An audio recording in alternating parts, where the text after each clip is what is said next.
नमस्कार विद्यार्थी मित्रांनो, जे आपल्या सगळ्यांच्या मनामध्ये होतं तोच विषय आता राज्यसभेमध्ये मांडण्यात आला। जे तुम्ही थंबनेल बघताय त्या थंबनेलवरच सगळी राज्यसभेमध्ये चर्चा झाली।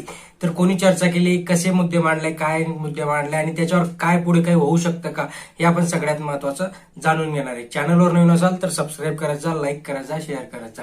बघा, मध्य प्रदेशचे माजी मुख्यमंत्री म्हणजेच दिग्विजय सिंह काँग्रेस पार्टीचे जे आता राज्यसभेचे सदस्य आहेत, त्यांनी राज्यसभेमध्ये विधेयक किंवा त्यांनी एक राज्यसभेमध्ये प्रस्ताव मांडलाय की जी काही ऑनलाईन एक्झाम घेण्यात येते त्या ऑनलाईन एक्झाम मध्ये एवढा काही मोठा गैरप्रकार होतोय, एवढा काही मोठा फ्रॉड होतोय आणि तो फ्रॉडच त्यांनी तिथे एक संपूर्ण वाचूनच दाखवला। मित्रांनो, खरंच जर बघायला गेलं तर मग काँग्रेसचे जे अधिकारी आहेत त्यांना हे दिसतंय, सगळ्यांना दिसतंय आणि इकडे आपले बीजेपीचे लोक की जे तलाठीची भरती झाली तिच्यामध्ये फ्रॉड झाला, तिच्यातले पुरावे देऊन सुद्धा त्यांनी नॉर्मलायझेशन करून जे काही 200 मार्काचा पेपर होता 200 पैकी 204 ते 214 एवढे मार्क्स विद्यार्थ्यांना दिले।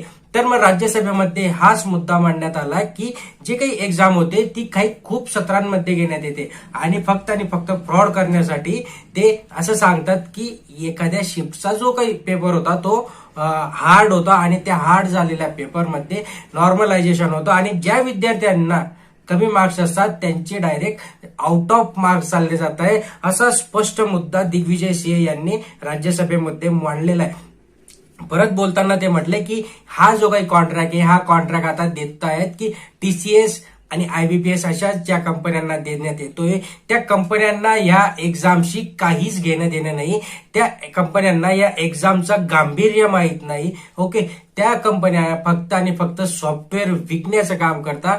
तर तशा कंपन्यांना ज्या गोष्टीमध्ये आपल्या भारताचं भविष्य ठरतं, जर एखादा चुकीचा माणूस तिथे भरला गेला एखाद्या गव्हर्नमेंट एक्झाम मध्ये आणि तो पुढची 58 वर्ष किती या सिस्टीमला करप्ट करतो, किती या सिस्टीमला पोखरतो, हे सगळं जे काही निवेदन होतं, हे काही सगळ्या गोष्टी होत्या ते दिग्विजय सिंह यांनी तिथे मांडल्या आणि त्यांनी स्पष्ट असं म्हटलंय की ही जी काही एक्झाम होत आहे त्या ऑनलाईन एक्झाम टीसीएस आणि आयबीपीएस कंपनीकडून तर त्या सगळ्यात आधी बंद करण्यात याव्यात। आता याच्या पुढे काय होणार आहे की याच्या पुढे राज्यसभेत तर आता त्यांनी मुद्दा मांडला, याच्यावर जर जे काही राज्यसभा अध्यक्ष आहेत त्यांनी याच्यावर दखल घेण्याचं काम आहे आणि मग याच्यानंतर मग पुढच्या गोष्टी जसं की विधेयक तयार होणं, त्या सगळ्या गोष्टी किंवा सर्वमताने एक निर्णय संमत करण्यात येतो की या सगळ्या गोष्टींना या बंद करण्यात याव्या। पण आपल्याला तर सगळ्यांनाच माहिती बीजेपी शासन मुद्दा मांडलाय काँग्रेस सरकारने आणि काँग्रेस सरकारचं बीजेपी कशाला ऐकेल।